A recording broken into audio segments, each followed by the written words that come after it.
Okay, now, when you're ready to start shopping for your dream house, when you figure out the neighborhood that you're going to live in, and you want to figure out how much that property is going to be worth, then you have to have some comparable sales. Now, there are a few rules when you're going to find out what's a good comparable, what's a good comp. Here's a clip from the Metropolis University, my online library of wealth building and real estate finance courses.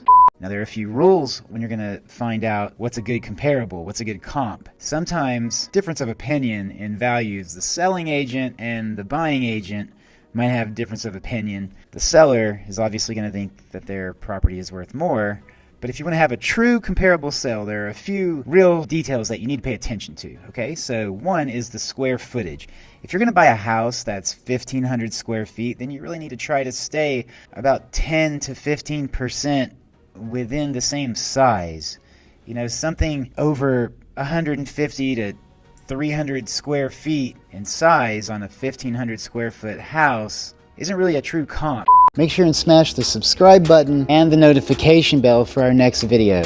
Something over 150 to 300 square feet in size on a 1,500 square foot house isn't really a true comp. If it's a 5-bedroom house and you're looking at a 3-bedroom house, that's not a real comp.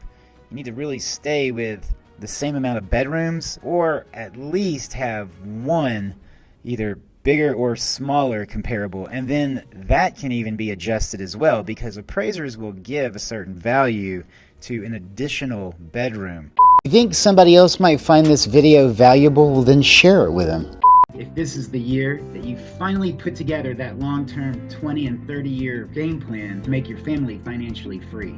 If this is the year that your spouse finally gets that house y'all have been talking about. If this is the year your kids finally get that backyard you promised them. This course is for you if this is the year you don't break promises. Check out our monthly newsletter, weekly blogs, and daily webinar case study calendar on our social media, the Metropolis Monthly. Modern day money stories to help you stay ahead of the curve.